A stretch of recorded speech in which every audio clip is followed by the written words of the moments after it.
Hi, everyone. Welcome. My name is Melissa Kane, and I'm the Vice President of Big Tent USA, and I am thrilled to be hosting this evening's conversation between Stacey Abrams and Heather Cox Richardson about understanding and fighting back against the Trump administration and MAGA's coordinated plan to undermine democratic norms and entrench authoritarian power by rewriting history, gutting diversity, targeting higher education, and redrawing congressional maps to dilute representation. Our government, our country feel almost unrecognizable right now. But Big Tent USA remains steadfast in our commitment to defending our democratic values, our Constitution, and the rule of law. Our goal is to empower with facts, guidance, and calls to action so that we can all become stronger, more effective advocates and resistors. Before I hand you over to Stacey and Heather and to our brilliant moderator, Kimberly Atkins Stohr, I want to highlight the Act Now section of our website at BigTentUSA.org. We're going to put that in the chat, the link in the chat. We have a listing there of things that you can be doing right now to take direct action. Take a look, please share it with your friends. And now it is my very great honor to introduce to you the three extraordinary women we'll be hearing from tonight. Stacey Abrams is a political leader, civic strategist, entrepreneur, and New York Times bestselling author. Stacey served 11 years in the Georgia House of Representatives, 7 as minority leader, and became the Democratic nominee for governor of Virginia, the first Black woman from a major party to do so, in 2018 and 2022. Over the course of her career, she has launched multiple organizations tackling social issues and building a more equitable future in the South and elsewhere. Dedicated to expanding possibility and progress for current and future generations, she works in the public, nonprofit, and corporate sectors to break barriers for young people, people of color, and the marginalized. Hi, Stacey. Hello. Thanks for having me. Of course. Heather Cox Richardson is a professor of American history at Boston College who has written widely about Reconstruction, the Civil War, and the history of the Republican Party. She's the author of 7 books, including most recently, Democracy Awakening, Notes on the State of America, as well as the award-winning How the South Won the Civil War, Oligarchy, Democracy, and the Continuing Fight for the Soul of America. In July, she was named one of the Time 100 Creators of 2025 for her Letters from an American newsletter, a daily chronicle of the history behind American politics. It has over 2.5 million followers on Substack, millions more on Facebook, and it is worth the read every time. Hi, Heather. Thanks for having me. Let's get rid of Charlie. Our moderator for this evening's discussion is Kimberly Atkins Stohr. Kimberly is a senior opinion writer and columnist at the Boston Globe. She's also an MSNBC contributor, a frequent panelist on NBC's Meet the Press, and she is a co-host of the Sisters-in-Law podcast. Previously, Kimberly was the inaugural columnist for The Emancipator, a nonprofit digital magazine collaboration between the Boston Globe and Boston University's Center for Anti-Racist Research. Welcome back, Kimberly. Welcome back, Stacey. Welcome back, Heather. Thank you so much for coming to the Big Tent for this important conversation. Thank you so much, Melissa, for the introductions. I don't want to take up too much time before we jump into our discussion, which is a very important one where we're really looking under 2 umbrellas. One is the erasure of history and its impact on our schools, our colleges, and our other institutions like museums, based on news that came out just today.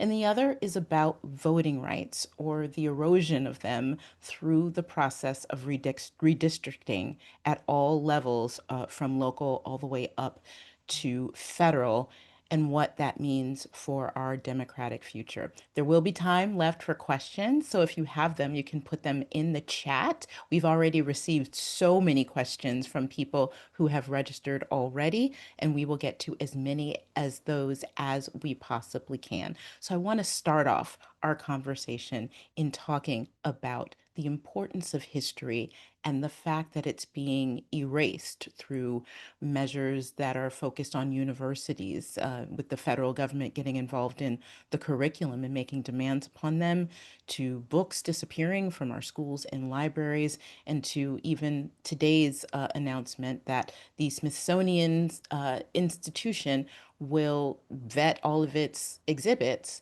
to see if it conforms with President Trump's vision of America. So I want to start off with you, Heather. Can you paint this moment that we're in right now, where history is being erased in a way that I thought would never happen when I was a student in school reading 1984, and talking, and the way that Orwell talked about that being used? How is that in terms of our history? Have we ever seen something like that before here in America? No, we haven't. But let's start with today's announcement that a panel of three from the Trump administration is going to be overlooking the exhibits, the grants, every aspect of a number of the different Smithsonian museums. Because one of the things that jumped out to me about that is one of the museums they're going to be reviewing is the Hirshhorn, which is modern art and a sculpture garden. And I thought I would dearly love for a reporter to ask President Trump which his favorite work of art in the Hirshhorn is. Because I would lay money he has never darkened the door of the Hirshhorn. So it's just sort of, an example of what the project here is to institute what is essentially an authoritarian view of history on America in order to destroy what history and what America really is. And what I mean by that is that authoritarians often call the past a perfect time. And they talk about how they could get back to that past. And the assumption in there is that there is a series of divine laws or natural laws that will make the country great again if only those people weren't stopping an authoritarian from doing that. And you can define those people however you want, but the idea is that if you get rid of those people who are stopping the authoritarian, he can make, it's always a he can make things better again. But what really jumps out in this moment about that to me is that if you look at the ways in which states like Florida or Oklahoma have tried to sanitize their history, what they're really taking out of their history is not just events that we care about or people that we care about. Some of those, for example, in the Florida social studies curriculum, largely erased Asian Americans, for example. But the idea that individual ordinary people can change history, what they do is they strip out agency. And I think that's the really insidious part of what's going on here, is the idea that ordinary people don't have control over their destinies, can't work together to change the government. And so one of the things that people like me talk about is that democracy is really always a work in progress. It's never done. The whole idea is you are working all the time to create a society that offers the most justice and fairness to the most people. And if you strip that away and say we can go back to this past that was perfect, what you're doing is you're erasing the agency of 330 million people to change the future. And that's, I think, what we really need to recover.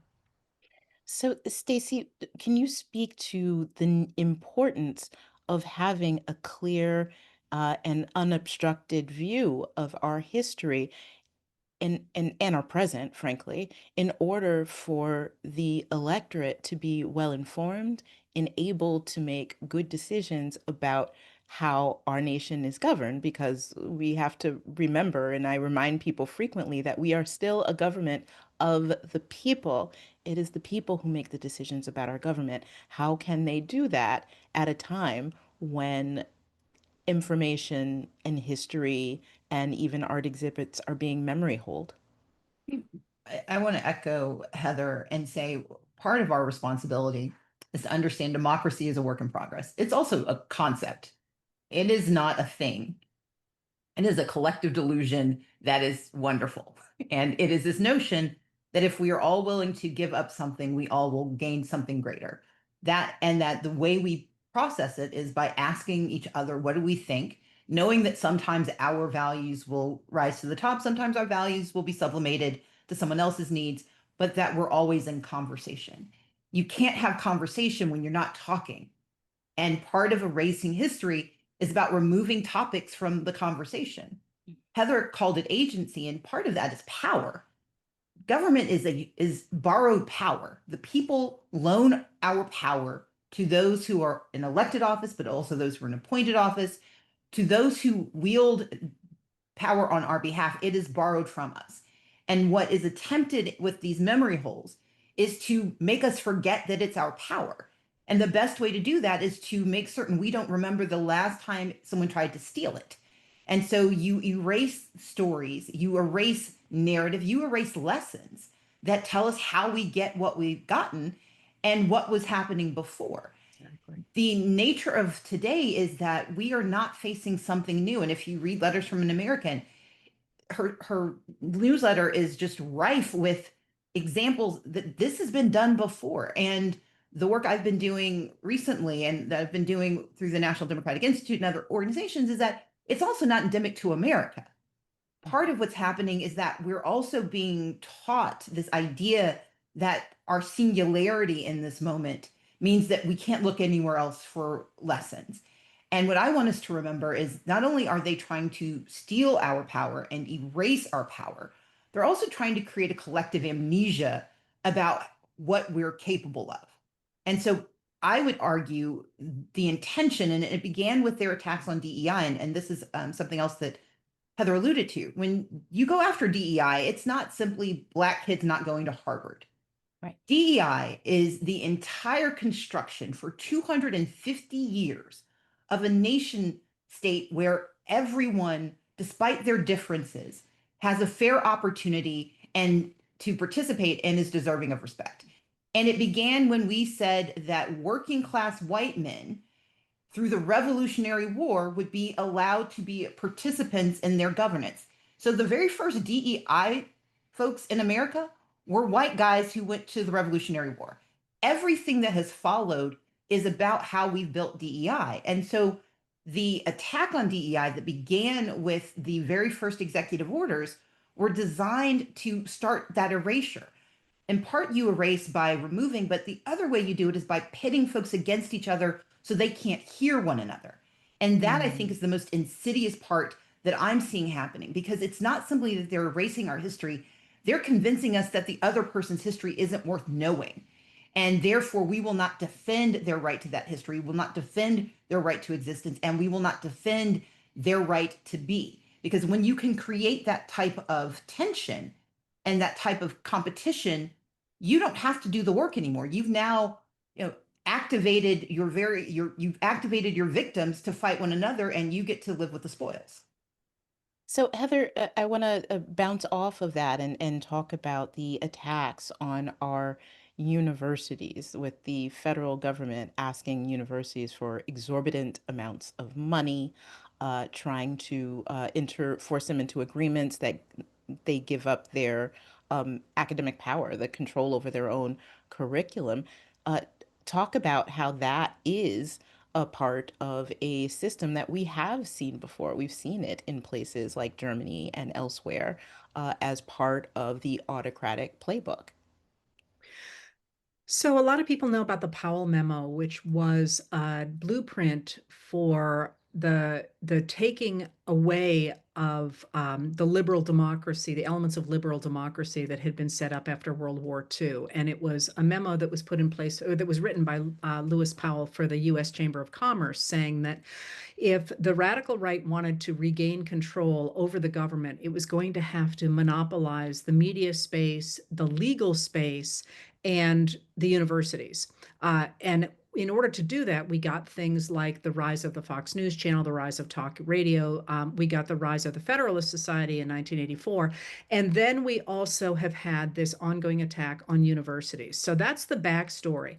But it's worth remembering and laying out there from the start, this concept that somehow it is a favor to the universities to be getting federal money and not the other way around is simply wrong. The way the system is set up after World War II, the government said, well, we don't really want to have to maintain labs and maintain staff and so on. What we will do is we will work with the universities by giving them grants, and they are the ones that are going to have the labs and the staff and the scientists and so on, so that it will enable the government to get cutting edge research all the time, because we're only going to fund these people for brief periods of time. And then, if their experiments don't seem to be paying off or whatever, we will turn elsewhere.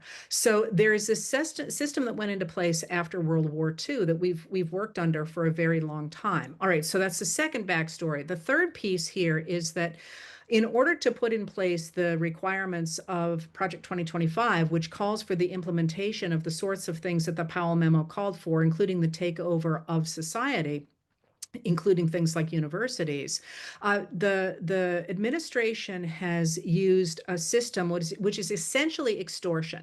Trump saying, we are going to pull back all of your billions of dollars of research money, which at this point the universities depend on for their labs, for the staffing, for the electricity that runs them, and so on, unless you do what we say. And what you have seen is a number of universities making the calculation, and the most recent one, I think, is Columbia, that it's worth it to them to hand over about $200 or $220 million in the case of Columbia in order to get more than $1 billion of funding back. But in those agreements, they have specified that they are not admitting to any wrongdoing or any of the above. But we're essentially seeing Trump and the administration using extortion of universities, of law firms, where he did something very similar, of different sorts of institutions, and of now businesses, to say, we are going either not to make it so you can have a merger, for example, or we are not going to let you buy a company unless you kick back a significant sum of that money into our hands. And it's a system that is stifling, of course, for universities and for free speech, but it is a dramatic change in the nature of the American government from what a system that used to value free speech, used to value free trade, used to value the idea that you were out there on your own hook for whatever you could accomplish, to a system that looks much more like what a reporter yesterday called state capitalism, which is something that looks a lot like what's happening in China, where the government looks at institutions that used to be independent and says, actually, we're going to decide how you invest. We're going to decide what you study. We're going to decide what you report. And that larger story is really the story of this moment, where people, as Stacey said, think that they are fighting over scraps here and there, and they're fighting over one little issue. What we are all fighting together is the destruction of American democracy in favor of authoritarianism. So the universities are a symbol of that, but they are also, I think, a picture of a much larger story that involves basically every pillar of American society, which is the goal of Project 2025 and the goal way back in 71 of the Powell Memo. So I know that there will be a lot more questions. I already know there are questions about this that we will get to, but I want to, in the interest of time, turn our discussion to voting rights, and in particular, redistricting. Two things are happening simultaneously. One, the U.S. Supreme Court announced just today that it is fast tracking its rehearing of the Louisiana redistricting case. And in doing so, that case gives the court an opportunity, if it chooses to take it, to gut the remaining key part of the Voting Rights Act that allows people to challenge gerrymandered districts. Also, simultaneously, the fight over Texas redistricting is ongoing, with Democrats still having left the state. They have not returned, despite all sorts of threats from Republican officials there. Stacey, I am actually very little surprises me, but after the Supreme Court a few years ago not only declined to gut Section 2, but actually upheld it and applied it in a way to Alabama that found that their maps were unconstitutionally racially gerrymandered, which is why Louisiana and other states redrew their districts to remove racial gerrymanders. But here we are again in a total reversal just a couple years later. as well as this fight in Texas. How did we get here? And should we have seen it coming more than I did? So I met Heather Cox Richardson in a tiny conference room in Philadelphia a few years ago, where we were contributors to a project on voter suppression. Voter suppression is not new, and it is not news. The Chief Justice of the Supreme Court of the United States is John Roberts. John Roberts was chief lieutenant to William Rehnquist when William Rehnquist was in Arizona. William Rehnquist was the person who essentially imposed language barriers because of the growing Hispanic population in Arizona to block their participation in elections. And he eventually becomes, of course, Chief Justice of the US Supreme Court. So the obsession with dismantling voting rights is not a new phenomenon.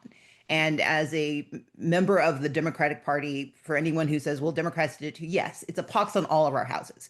But this is not that. This is not about partisan maneuvering for access. This is about dismantling the very people who are poised to have the largest voices in a participatory democracy.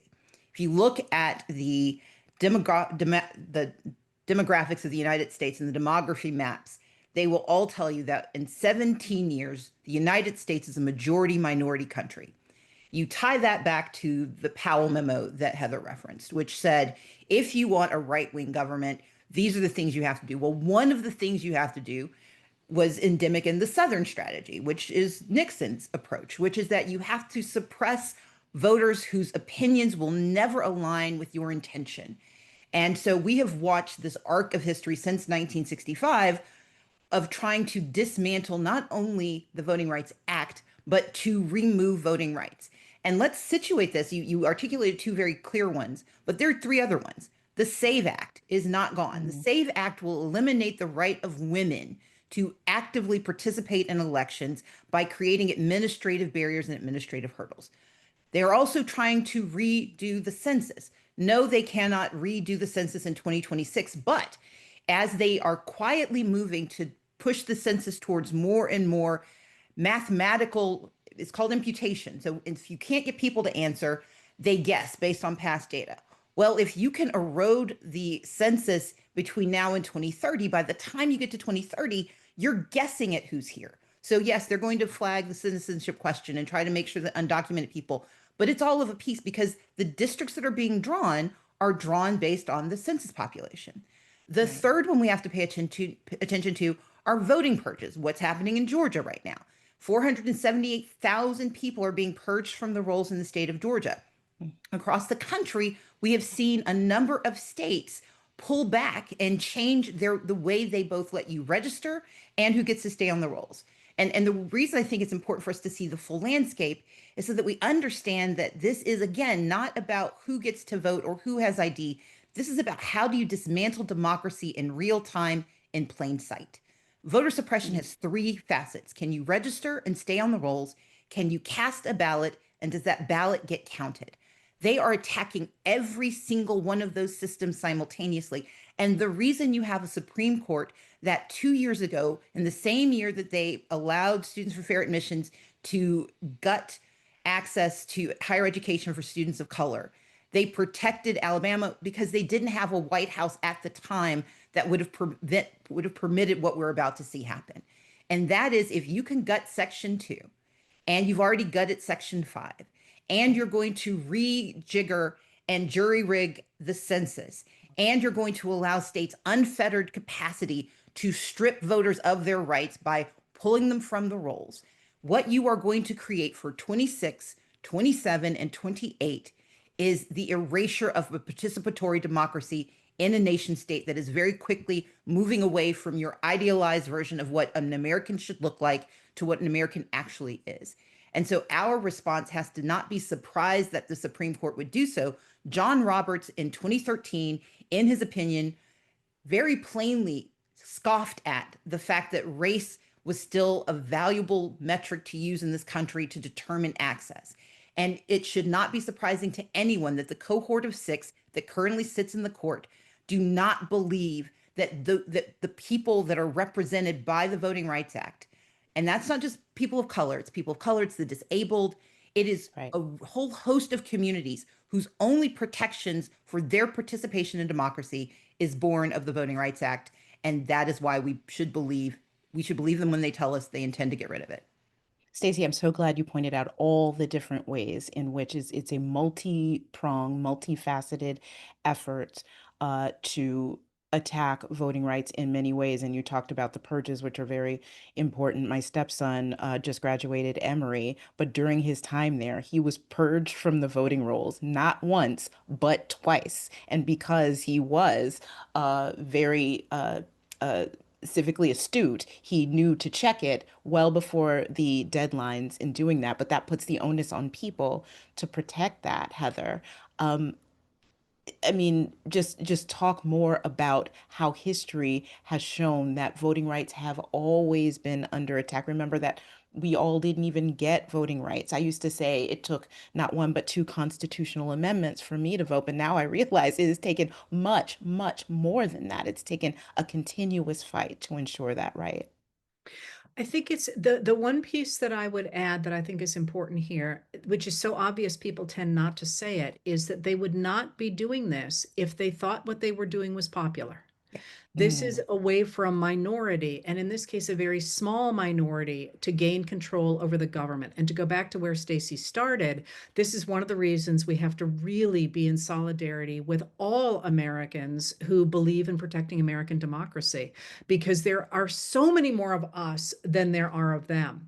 But I will point out that this has been a key object of the Republican Party since 1986. It's in 1986 that the people in Reagan's administration recognized that the second set of tax cuts that he's trying to put through are deeply unpopular with the American people, because they're also cutting services, and the tax cuts are really benefiting the wealthiest people. And we know that between the beginning of Reagan's term in 1981 to the beginning of President Joe Biden's term in 2021, more than $50 trillion moved from the bottom 90% of Americans to the top 1% of Americans. So in 86, the Reagan administration begins to talk about ballot integrity. And they say in their memos quite openly that they are hoping to kick Black Americans off the voting rolls because they tend to vote Democratic. And it's also in 1980, by the way, that you start to see a gender split in the way men and women in America vote, with women tending to side with the Democrats.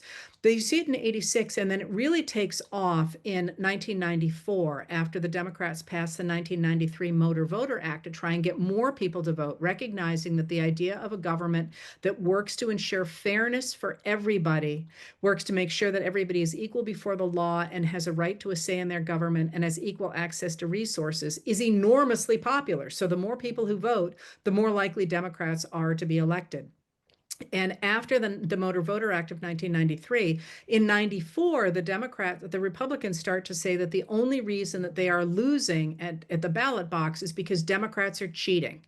And at that point, there are two major elections, one in Louisiana and one in California, that the Republicans keep open for a long time, saying this was decided by voter fraud. Now, it wasn't. There was never any evidence of that, but they were out in front of the cameras every night saying, we've got this investigation going. We know there was voter fraud here. And that's where you can also see the instigation of using investigations to salt the idea that there is a problem. That's in 94. And by 98, after a really messy election in Miami in that year, in which no Democrats ran, by the way, Florida begins to purge its rolls, and it purges about 100,000 mainly Black Americans from the voting rolls in Florida in between 1998 and 2000. And we all know what happened in the Florida election of 2000. So you can see this growing pattern. And then, of course, when Barack Obama is elected in 2008, the idea that somehow the Republicans had managed to sew up the White House is proved to be wrong. And so you see in 2010, you see the Citizens United decision. And in 2013, you see the Shelby versus Holder decision that guts the Voting Rights Act. And then again in 2021, you get the decision, the Brnovich decision, that says that even though the new restrictions on voting that Arizona put into place were discriminatory against certain populations. That's okay as long as they weren't intended to be. And anybody who testifies in these cases will tell you it's really hard to prove intent. So, you see this march going forward. And the thing is that the more that a population chooses, or a group of leaders chooses its own voters, the more extreme they get. And this is the moment where we are in the United States right now, where the vast majority of us do not like what the administration is doing. And yet we've been shut out of our votes being counted. So one of the things that you're seeing right now is Gavin Newsom, the governor of California today, has been quite openly saying to Trump, okay, if you want to mess around with redistricting in Texas, for example, or in Ohio, where they're talking to people, or in some of these other states, Indiana, go ahead, because California will redistrict and we're going to cancel everything you did. And we've got Illinois and we've got New York as well. And if that were the case, and the Democrats took control of the House of Representatives and forced everybody to have a free and fair districting by citizens, which is what a number of Democratic states have done, the Republicans would be, I'm sorry, but SOL for the near future. Stacey, speak to that, because one thing that is just so clear to me in watching what's happening in Texas is that Texas was becoming a very purple state. And the only way to keep it red would be to redistrict and politically gerrymander the state. But Texas and other places, while the Supreme Court has held that political gerrymandering is something that a challenge they can't even consider, while still technically, as of this moment, racial gerrymanders are illegal under the Voting Rights Act. As I often say, the Venn diagram of a racial gerrymander and a political gerrymander is almost always a circle. So talk about that tactic. So the case you just referenced, it was an interstitial case between Shelby v. Holder and Bronovich, and that was the common cause case. And Yes. so what they did was they said, well, there is no racism anymore, so you're not held accountable for the Voting Rights Act. All of you states that are now waiting, and in fact, within days, started passing deeply racist, very strong voter suppression laws. Then they came back and said, well, Common Cause did their case, and they said, well, we can't touch political gerrymandering. It just so happens that in all of the states that were once covered by the Voting Rights Act under Section 5, they just so happen, to your point about a perfect circle, they also happen to map almost perfectly race to political identity. And then just in case there were any stragglers, you had the Bronovich decision. Fair Fight, one of the organizations I founded, we brought a case in 2019. The Bronovich decision did not get decided until 2021, but in 2020, we had two things that happened. One, we had the most accessible election in American history because people could vote from home, because they could actually take their time and look things up, because they could go to drop boxes, because they could vote early, because they had all of these options. We had the most accessible elections in American history. And then the next year, and we had the Bronovich decision. And that said, oh, well, now it's okay, unless you can prove that they were sitting in a cloak room with smoke and twirling their mustaches saying, we're going to get those dark people, unless that was I apologize, but unless that was the conversation, Right. there was no longer a predicate for argument. And so when we brought our case in 2019, it didn't get decided until 2022. And the interstitial issue was Bronovich. Bronovich basically said that you have to prove intent as opposed to effect. And what they're looking to do in Louisiana is scrap it all together. Yeah. To your point about Texas, the reason all of this matters is demography.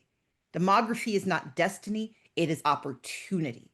And Texas is one of those places, like Georgia, that demonstrate what can happen when there is real access to the right to vote. What happened in Texas was that Harris County used every single tool possible to ensure access to elections, and it worked.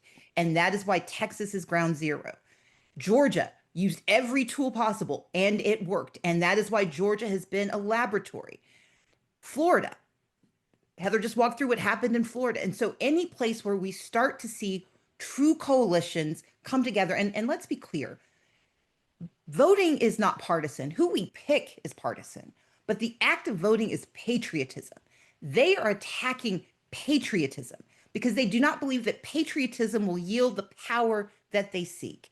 And that is not only being borne out in Texas, it's being borne out in the way they're talking about bringing back the legislators. The fact that they are sicking the FBI on state legislators who are exercising an opportunity that is granted to them under the Texas Constitution. The fact that they're threatening to jail Beto O'Rourke because he has the audacity to invest in protecting democracy. Those behaviors cannot be seen in silos. This is all of a piece. And this comes back to what Heather has said, what I try to say when I talk about the 10 steps to autocracy. These aren't Trump is the chaos agent. He is not the architect.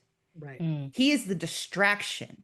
But what they are building was begun long before we got here. And I would go before the Powell memo, go back to 1964, go back to the failure of Barry Goldwater to cross the finish line and the rise of a right-wing belief system that said this may have happened this time, but we are going to make it so that once we hold power, we never lose it again.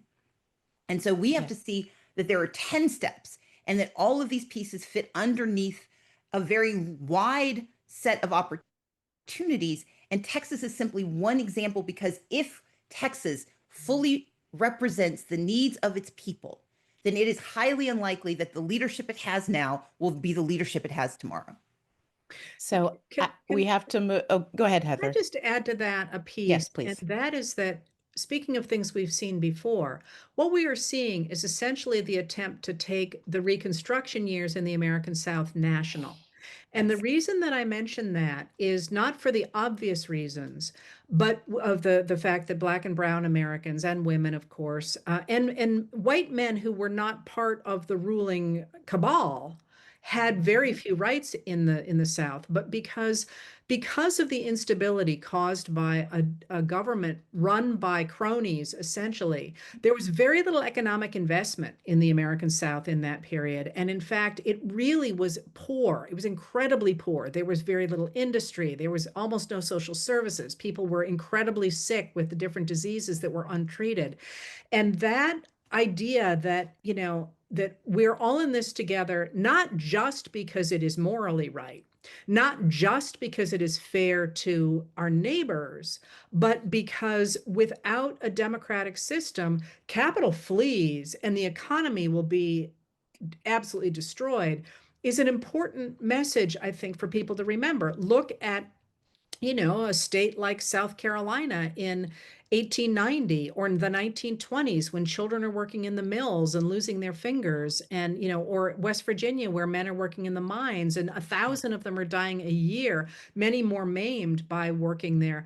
That's the kind of world that we will be looking at if we allow this system to go national. So I need to move on to questions, because we do need 4 hours to fully vet all of this, but we have so many questions waiting. And one of them really gets to one of my last questions that I wanted to present to you in our discussion, which is, what can we do? The question is, do our actions, for example, protests, letter writing to congresspeople and senators, postcards to our fellow Americans to vote, etc., really make a difference? And I'll expand on that a little bit, just to ask, what can we do? Stacey. So yes, all of it matters, because one of the first and most basic tools of authoritarianism is silence. If they can silence your dissent, then a numbness sets in and people start to believe it's not worth speaking. So protest feels inadequate because it doesn't yield to immediate result, but it creates the sound that we need. The second thing that we have to remember is that people are elected to office, but the election is the starting gun. It is not the end game. And too often we believe that the postcard that we send is enough. I would say that one of the things we can do is show up at every single public meeting being held wherever you are. And all of us live in places where we can go to a public meeting. It's a school board meeting, a county commission meeting, a city council meeting. It could be the soil conservation board meeting. But we have to be talking about this everywhere. You don't have to simply protest in a march on a Saturday. You can show up at every public meeting. You can fill out every public hearing, every public comment section. We have to flood the zone with our distaste and with our desire to hold our country. As Heather pointed out, they know they're unpopular. The reason the president of the United States is militarily occupying Washington, D.C., is because he is unhappy that people won't stop talking about Jeffrey Epstein, because he also knows that the labor board, that the labor statistics are going to bear out that his economic plans are failing. He knows that he cannot get rid of Jerome Powell. He can't even embarrass him effectively. He knows all of these things are true. And so he uses grand gesture, hoping that we will be distracted from what is failing. We have to show that we understand by talking to our neighbors, but also reminding ourselves that this is still ours. It's borrowed power and we can take it back. The last thing I'll say is that there are organizations out there doing the work, not just of today, but of what's coming next. And I'll drop these in the chat. But I mentioned Fair Fight, which is fighting for free and fair elections. Fair Count, which is fighting for a fair census. We can't wait for 2030 to protect the census. They're coming after it now. We need to defend DEI. I work with a set of organizations, American Pride Rises Network, but I'll drop all of this. But there are organizations working on the different pieces. We have to shore up civil society, because the way it works, the way authoritarianism is most effective, and Heather alluded to this, it's when you break what we know, which is our media, how we know it, what we know, which is our universities and our schools, how we know it, which is our media, and who defends us, and that's our lawyers. And so we've got to be in the habit of actually defending these organizations today, not hoping that after the next election, they will simply be restored, because they will not be. If we lose them now, it will be nearly impossible to bring them back. Heather, what do you think? What can people do, and what does history teach us about civic action? So I will add only one thing to what Stacey suggested, and that is that our Constitution quite literally begins, "We the people." As she said earlier, we the people give our power to elected officials to exercise so long as we consent to what they are doing. So expressing your displeasure with an administration is a sign for the people in power, but also for your neighbors, that administration does not have legitimate power. And that actually really matters in our system. And the way you demonstrate that and the way you spread that is exactly what Stacey says. Go to every possible meeting, but also talk to people. Engage with people on social media, not hostilely. A lot of people simply are not paying attention. And they're the people, and they don't want to talk politics. They don't like politics for the most part. The MAGAs are gone. People talk about different ways that you can reach them. If we simply get the people who are not currently engaged and make them understand that this matters to them, that's enough. That's all we need. And the way to do that is by talking to people. Nobody can communicate a political message better than a friend talking and saying, "Hey, are you concerned about, the loss of the rose garden," or whatever your particular issue is, because friends will listen to that. And yes, in fact, one of the things that I think about a lot is how we got, first of all, in the Revolutionary era, from a group of people who in 1763 were proud to be subjects, to the idea in 1776 that they would reject the king and become citizens. And then we did the same thing in the 1850s when the oligarchs, who were the elite slave owners in the American South, took over the US government. We did the same thing in the 1890s when the robber barons took over the government. And we did the same thing in the 1920s and 30s when, again, a very small group of very wealthy people took over our government. And in each of those cases, people came together by talking to each other, for sure. But one of the constructions that I'm really working on right now is that, again, in each of those cases, the way people created a movement was by saying, we are trying to reclaim our traditions, not by saying we want to dramatically change things, but rather by saying, hey, look, these guys are trying to change our country. And that, I think, is an important message, that what people like, I guess I shouldn't speak for anybody else on this call, but certainly that I am talking about is, I 100% stand on the Declaration of Independence. And I describe myself as a conservative because I am trying to conserve the ideas in the Declaration of Independence, that we are all created equal, that we have a right to be treated equally before the law. We have a right to a say in our government, and we have a right to equal access to resources, including healthcare and education and the different things that one needs to survive in the 21st century. That is traditional, as opposed to saying, in fact, we're going to change the whole nature of American citizenship, which is something that J.D. Vance talks about a lot these days. So that idea that we are not radicals, we are just the opposite. We are trying to preserve the best of the United States of America, and those people who are trying to rip that to shreds are the radicals that we need to reject, is the language of the people who founded the United States of America, of Abraham Lincoln, of Theodore Roosevelt, and of Franklin Delano Roosevelt. And I mean, we certainly could update it, but I think it's important to remind people that we are not the radicals that people like Donald Trump talks about. We are not communists trying to change the world. We are traditional Americans who are trying to reclaim, things like DEI. Yeah. So just as we were having this discussion, some news that comes out of Texas is that the state Senate has passed the redistricting map after 2 Democrats remained in the chamber, allowing Republicans to vote on a plan that could add 5 more GOP seats. Unlike House Democrats in the state, Senate Democrats were unable to break quorum because of members who refused to participate. So this is ever evolving, but it's still really perilous. I want to go to another question, which is where is the kickback money from universities and businesses and law firms going into Trump's pockets, his library? Where? Heather, you touched don't on know. this a little I don't bit. know. I've been trying to figure this out for a long time, because it's not just that. There's a 15% kickback on the sale of certain chips to China from Nvidia and one of the other companies. And there's one of the things about this administration is there's a lot of stuff that is opaque. Do you have any idea, Stacey?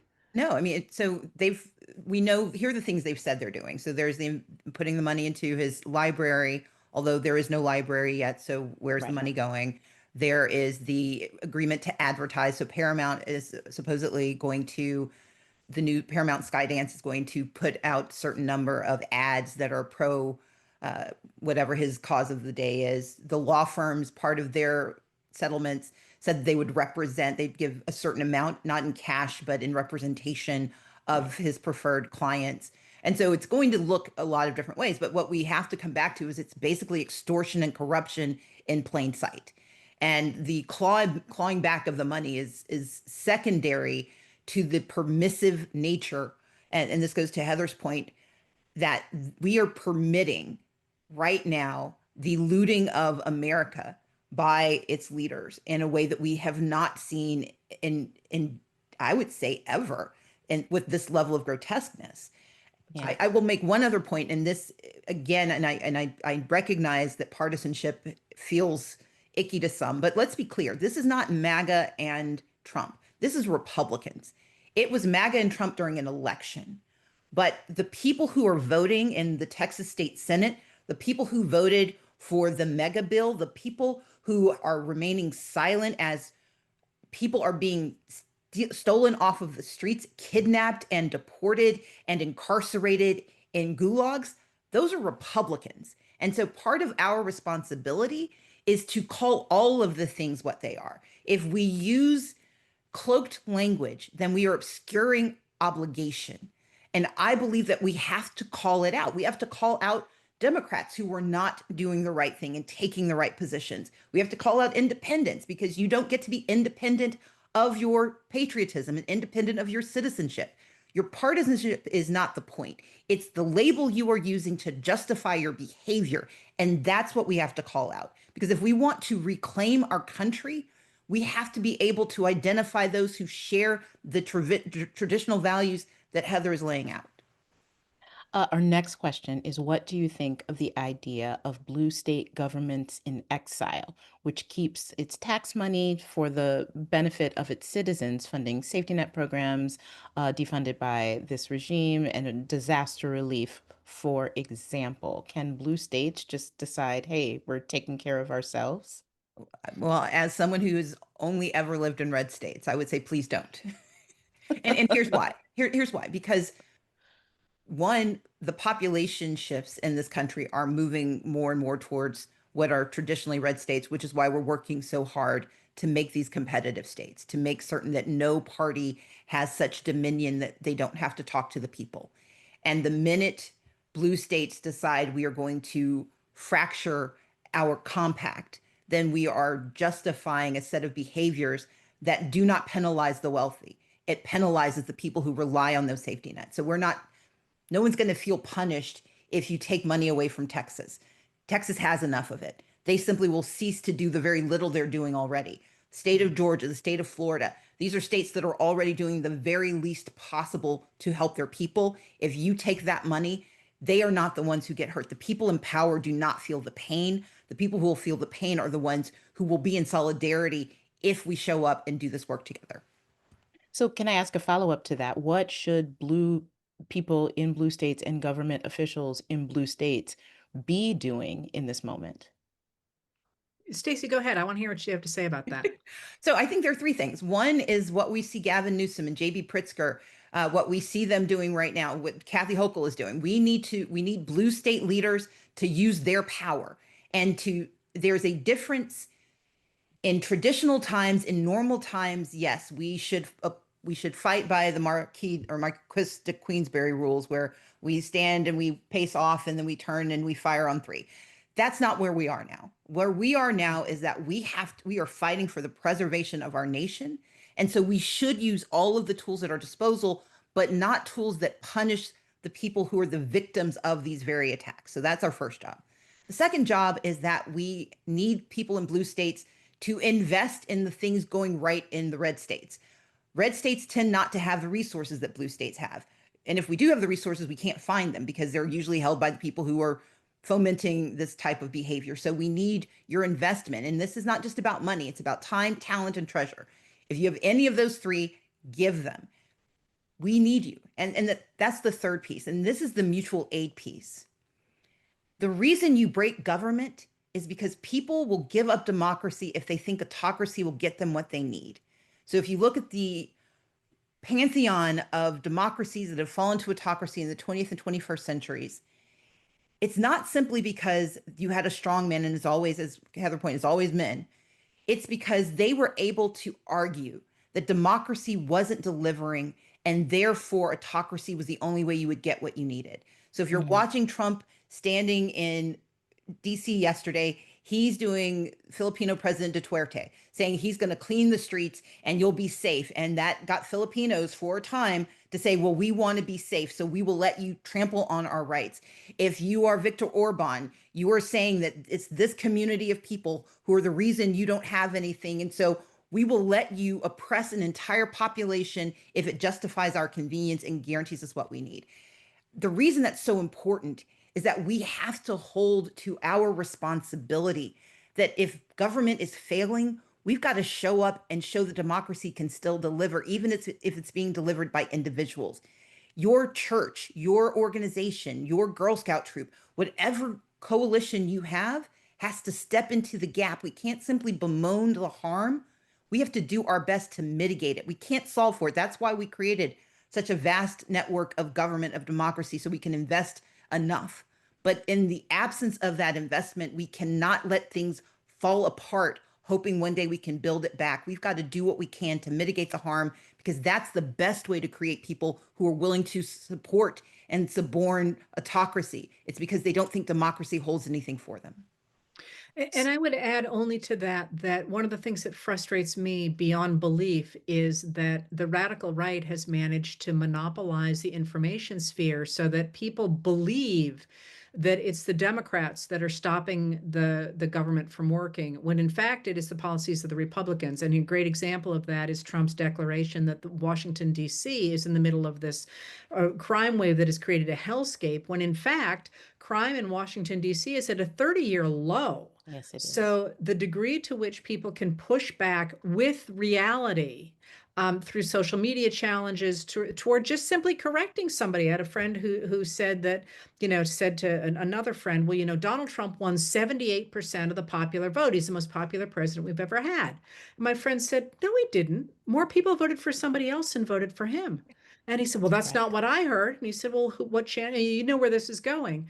That was somebody who started to look at things a little bit more askance after he was corrected with calmly with the right information, because the degree to which the right wing has managed to monopolize our information sphere has made people believe things that are not true and believe that democracy isn't an answer, when the truth is democracy always is an answer, except when we have lost it through gerrymandering, voter suppression, and the monopolization of the media. So I sort of feel like an awful lot of that is in our hands, making sure that people truly understand what's going on. And that, again, individuals have far more power in that case than the New York Times or CBS News or whatever, simply because people listen to their neighbors.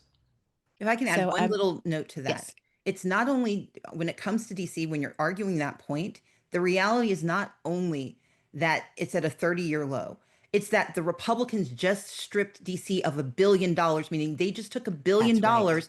out of the government, including away from law enforcement. They They did. defunded the police in DC. They did. That's the narrative that we have to hang that around Republicans, because they were the ones who voted for that decision, and that's the consequence. Now, That see, I is, didn't know amen. that. As yes, that is true. I am a DC resident, so I did know that, and I appreciate you making that note. I'm going to turn it over to Melissa Kane, who has the last question for you. I think I'm back in. Am I back in? Look, You I are. don't even want to be back in yet. We could listen to you guys for hours. Your expertise, your ability to clarify so much of this very dense information is what I am hopeful about. And making this information accessible to so many people at our Big Tent, and also through all of your work, is what gives me hope. We do try and ask the question, but I think we're running out of time. Is there anything that's giving you hope? You've alluded a little bit to it, but if you've got a couple of thoughts, we'd love to hear them. So this is going to sound like a plug, but it's actually legitimate. So I do this podcast called Assembly Required, and I have a Substack called Assembly Notes. And every week I get to talk to people who deconstruct the hard things, but then they always have to give me something we can do.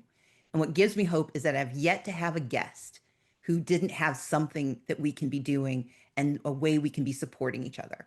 That's, to me, the signal that democracy is still alive here. As long as we have the ability to learn, to engage, to invest, and to protest, to use our voices, that's our power. And of course, what gives me hope a lot is reading Heather Cox Richardson and understanding that we've been here before. We can get through it again. We just have to believe that it's our responsibility. Well, and I would simply, I know you've only got a minute left, so I would simply say that I think we are rediscovering our agency, especially women, especially older women, but people across this country who are recognizing that the government hasn't worked for a very long time because of a specific set of people with a specific anti-democratic ideology. And we're taking that back. It's everywhere when you look at it. Look at how many people are here today in this conversation. And I do think we can do it. We've done it in the past. What is going to come out is going to be different than what the country looked like going into this moment. But, you know, I cannot believe that with a coalition across ages and races and genders and abilities and so on, that we will not be able to right this ship, because we've made it upright in the past when it was threatening to founder. So I maintain it's going to be a lot of work, but I maintain that we're going to be able to do this. Well, we're in it. We're in the fight with you. And as you said, there are a lot more of us than them. Someone said in the chat, listening to you, I know for a fact that I am on the correct side of this fight. And that is how I feel. I think that's how all of us feel. Thank you to all three of you for coming back and speaking with us at Big Tent. Will you come back again? I hope. Of course. Anytime. Absolutely. Thank you. And thank you to everyone who joined us this evening.